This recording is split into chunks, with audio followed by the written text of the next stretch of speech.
राना गुलजार साहिबा, सबसे पहले तो गुज़श्ता रोज़ जो जलसा हुआ, आपके मुखालिफिन कह रहे हैं कि ये फ्लॉप जलसा था और कह रहे हैं कि ये 2-3-4 हज़ार से ज़ायद लोग नहीं थे। माशाल्लाह क्या कहूँ जी वो खान साहब ने कि मैं आजकल बहुत ही कह रही हूँ कि खान साहब ने कहा था कि ये लोग पढ़े लिखे भी नहीं है और उनको पढ़े लिखे होने का शौक भी नहीं है। 60 किलोमीटर की तो लाइन थी ट्रैफिक की, तो 60 किलोमीटर में अगर 4,000 गाड़ियाँ आती हैं तो बस ठीक है, फिर मान लेते हैं इनकी बात है। Next question. अच्छा, साथ ही साथ अली अमीन गंडापुर साहब ने बड़ी धमकियां लगाई। गुज़श्ता रोज़ हमने देखा 15 दिन का अल्टीमेटम दिया और कहा कि अगर 15 दिन के अंदर अंदर खान को बाहर ना निकाला गया, रिहा ना किया गया तो हम खुद उनको निकलवाएंगे। बहुत खतरनाक धमकी दी है उन्होंने, क्योंकि दूसरी तरफ कह रहे हैं कि हम 20 दिन देते हैं, 20 दिन के आप निकालें। उज़मा बुखारी साहिबा ने कहा। उस्मा बुखारी साहिबा तो बस वो, मैं ज़्यादा कुछ नहीं कहना चाहती, बट उनको कहें रेमंड डेविस, बस उसके बाद तो मैं ये वाकई हो सकेगा 15 दिन के बाद? Let's come back to Ali Amin पे आ जाते हैं, जो असली बात है। देखिए, वही मैं अली अमीन साहब ने कौम की आवाज़ सुना दी है कि हम मज़ीद नकली केस खान पर बर्दाश्त नहीं करेंगे। जनरल बाजवा ने जब अली खान साहब पे 200 से ज़्यादा नकली केस बनाए, हर एक केस हाई कोर्ट में फ्लॉप होता जाता है, इज़्ज़त बरी होते जाते हैं। हालांकि वो गंदा केस जो इद्दत वाले लोगों ने किया था, बेहयाई वाला केस, जो किसी मुसलमान मुल्क में, क्या किसी गैर मुसलमान मुल्क में भी वैसा केस नहीं हुआ होगा, वो भी खान साहब बाइज़्ज़त बरी साहब में हो गया। अब इस वाले में भी इंशाल्लाह हो जाएंगे। इनका मतलब ये है कि नवाज शरीफ बने, लीडरशिप बने, लीडरशिप की जगह जाए, लंदन में मैकडॉनल्ड्स खाए, प्लेटलेट्स गिरे ऊपर और नीचे हों, वो इमरान खान कभी नहीं करेगा। फिर कहते तुम साइड पे हो जाओ, -1 की टीम आगे ले आओ, या फिर तुम ये करो वो करो। भाई आप होते कौन उसको इंस्ट्रक्शंस देने वाले?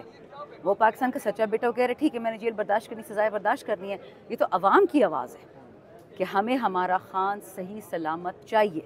अगर एक और नकली केस हुआ बस फिर अच्छा फिर मैं क्या कौन फट पड़ेगी क्या अडयाला जेल पे? मेरी बात सुने, आपसे एक सवाल पूछती हूँ, आप अपना बिजली का बिल दे सकते हैं? सच बताएं, मुझसे पूछे, मैं दे सकती हूँ अपनी तनख्वाह में? नहीं।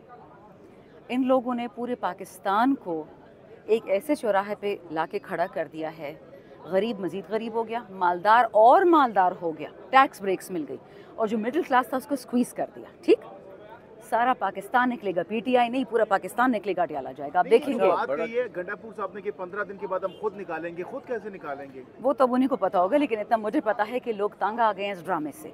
नो मोर फेक केसेस। अच्छा, एक असली केस निकालो और करके दिखाओ।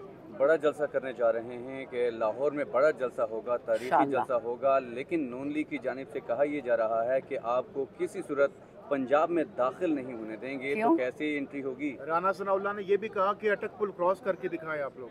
धमकियां दी गई हैं। उनसे कहें कि पंजाब के लिए अब हमें वीज़ा लेना पड़ेगा। इनका जो शौक है ना ग्रेटर पंजाब का, कि जी जाती उम्र असली जाती उम्र से कभी जाके मिलेगा, वो तो हम पूरा होने नहीं देंगे। मैं पाकिस्तानी हूँ, मैं जाऊँ, मेरा सारा ख़ानदान जो है, हमें कोई नहीं रोक सकता।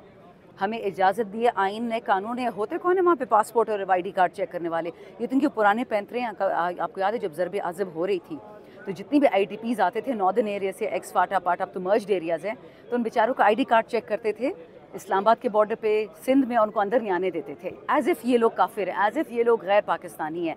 इनकी इन आदतों से हम बिल्कुल बहुत अच्छे तरीके से वाकिफ़ और मैं राना सना को कभी भी फालतू जवाब नहीं देती हूँ, बट इनकी जो परफॉर्मेंस थी as law minister in Punjab, specially जिस तरह पीडोफिलिया से उन्होंने डील किया, को you are in no position to talk. अच्छा, आपको तो यहाँ पर NOC दिया गया था, उसके बावजूद कंटेनर्स बहुत ज़्यादा लगाए गए थे वहाँ पर, तो अभी से कहना शुरू हो गए हम किसी सूरत आपको एंट्री नहीं होने देंगे। तो ये जवाब दीजिएगा, एंट्री होगी कैसे, क्या करेंगे आप? हम तो पंजाब में इंशाअल्लाह पुरअमन आईनी कानूनी जलसा करने जा रहे हैं। इन्होंने जो करना है ये वो कर लेना। एक्चुअली कबल इस वक्त हम अपने प्लान किसी को नहीं बताएंगे, हमने तो जलसा करना है, हमें खान साहब ने बोल दिया। वो 22 को, वो 24 को, 28 को, इट डजंट मैटर। लेकिन अगर ये लोग इतने फिरौन हो चुके कि उनको लगता है कि सूबा इनका ज़ाती सूबा है, नेचुरली चोरियां कर रहे हैं, पैसे खा रहे, जाती उम्र का सारे बिजली का बिल आपकी पंजाब की आवाम दे रही है, सेहत कार्ड खा गए, सब कुछ बेड़ा गर्क कर दिया, ये नहीं हो सकता। शांताना गुलजार साहिबा, कुछ दिन से हम देख रहे थे कि हुकूमत या फिर बड़ों और PTI के दरमियान मामलात काफ़ी ज़्यादा बेहतर हो रहे थे, कुछ ग्रीन सिग्नल्स वाइब्स आ रही थी वहाँ से, लेकिन कल अचानक से गंडापुर साहब ने तो उस पर किए धरे पर पानी फेर दिया। अचानक से उनको हुआ क्या? क्या ये खान साहब की डायरेक्शन थी? यही वो सरप्राइज था जिसकी आप बात कर रहे थे, जिस तरीके से उन्होंने गोलाबारी की जुबानी? देखें, जिस तरह कल हमारे लोगों को अजाब किया गया, जिस तरह शेलिंग की इन लोगों ने, NOC देने के बावजूद लोगों पे शेलिंग की है। अच्छा देखें, ये इतने बेईमान लोग हैं, कुरान पे हाथ रख के झूठ बोलते हैं। NOC दिया कि 2 से 7 तक जलसा होगा, और एक रात पहले से कंटेनर्स हर जगह इस्लामाबाद में लगा दिए कि लोग गाड़ियों में ना जा सकें। और फिर एक उसी दिन कानून शाया किया, एक मेमो शाया किया कि जो पैदल जाएगा हम उसको अरेस्ट करेंगे, फिर उन पर शेलिंग कर दी। अल्लाह के ज़ालिमों, ऐसा तो हम फ़लस्तीन में देखते हैं, पाकिस्तान में अपने फ़लस्तीन बनाना है। तो अगर अली को गुस्सा आया, उसका जस्टिफाइड गुस्सा, ख़वातीन को पकड़ पकड़ के बसों से उतारा है, कराची से ट्रेन आ रही थी, ख़वातीन को उतारा है। ये इतने बेहया लोग हैं कि ये औरतों पर भी हाथ डालते हैं। लेकिन शाहदाना साहब ऐसे बयान क्यों देते हैं कि बाद में बैरिस्टर गौर और उमर अयूब को गैर मशरूत माफ़ी मांगनी पड़ी? कौन सा बयान? ये सहाफ़ियों के हवाले से भी सहाफ़ियों के, ख़वातीन के हवाले से। देखिए, ख़वातीन कार्ड ये लोग ना ही खेले तो बेहतर है। यास्मीन राशिद अभी भी जेल में पड़ी हुई है। मेरी वालदा के सियासत से कोई काम नहीं, उस पर अटैक किया। सनिया निश्तर पे इन्होंने किसी औरत को छोड़ा है, व्हील चेयर में से लड़कियों को निकाल निकाल के उनको मारे खिलाई हैं। इन लोगों ने जो ये औरत कार्ड हमारे साथ ना ही खेले तो बेहतर है। जहाँ तक सहाफ़ियों की बात रही, अल्लाह माँ बाप बेटी को सज़ा दे। जिस दिन अरशद शरीफ के लोगों ने टुकड़े करवाए थे, मुझे याद है उस दिन ये लोग केक भी काट रहे थे लंदन में। So let's not play that card. सहाफ़ी की जहाँ तक बात है, मैं मानती हूँ गलत बात है, चाहे स्लिप ऑफ टंग था, चाहे एक्सेस गुस्सा था, लेकिन ये आप भी जाते हैं, मैं भी जाती हूँ कि डिजिटल मीडिया में और लिफाफी सहाफ़ी में बहुत फ़र्क है। मुझे भी पता है, आपको पता है कि कौन बंदा हर शाम को 30 लाख लेता है, 50 लेता है खान के खिलाफ झूठ बोलने के लिए। लेकिन क्या उनको चाहिए नहीं था कि वो डायरेक्टली जो थे उनका नाम नाम लेते? बिल्कुल। हाँ। मैं होती बच्चे, मैं तो हमेशा नाम लेती हूँ, फिर हमेशा I'm in trouble।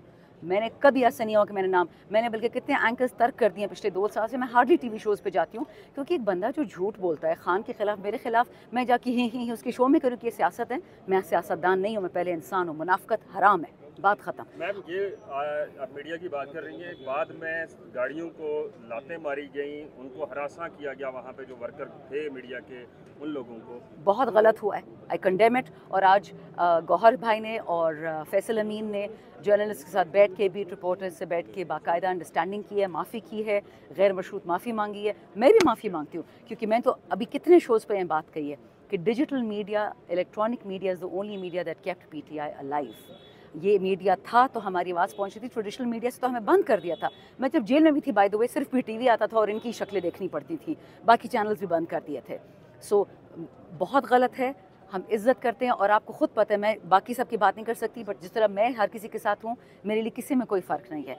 हुआ, गलत हुआ, और उसी वक्त गलती मान लेनी चाहिए, इसमें कोई शर्म नहीं है। मैडम, कुछ नाम लेंगी एंकर्स के जिन्होंने आपने कहा कि कुछ पैसे लेते हैं, 30-30 लाख रुपए, कोई नाम लेंगी आप?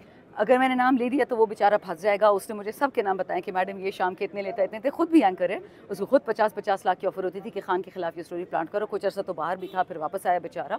तो ऐसे बहुत हलाली लोग हैं पाकिस्तान में, जो एक ही सूट है हर शाम को शो में पहनता है वो एंकर। आफरीन ऐसे जर्नलिज्म को। This is the 4th pillar of the state. अगर जर्नलिज्म ख़त्म, पाकिस्तान ख़त्म। आपके हक में अगर बात, आप मुराद किसी के हक में बात हो जाती है तो वो ट्रू जर्नलिज्म हो जाता है। नहीं, अगर नहीं, उनके खिलाफ बात हो तो फिर उनको... दैट्स नॉट ट्रू बेटा। मेरे खिलाफ तो 24 घंटे स्टोरीज आती रहती है। मैंने कभी भी किसी को पर्सनली नहीं अटैक किया। आप तो सब मुझे 6-7 साल से जानते हो। हर किसी की अपनी पर्सनैलिटी होती है। गंडापुर साहब को माफ़ी मांगनी चाहिए यहाँ पे आके या नहीं? मुझे ये बताएं, जब मोहम्मद मालिक साहब, जो मेरे अच्छे एक दोस्त हैं, उन्होंने एक दफ़ा कहा था खान साहब को पब्लिक के सामने कि सर मैं आपका गिरेबान पकड़ूं, पता नहीं क्या बात थी। खान साहब ने उनको झिड़का या उनसे कहा कि माफ़ी मांगो? बिल्कुल भी नहीं, वो तो प्राइम मिनिस्टर था। बच्चे, सबको एक दूसरे के साथ गुजारा करके चलना होगा। हमें आपकी ज़रूरत है, आपको हमारी ज़रूरत है, मोहताज कोई किसी का नहीं है, बट ये सिस्टम ऐसा चल रहा है। ठीक है, बहुत बहुत शुक्रिया। बात करते वक्त हम सब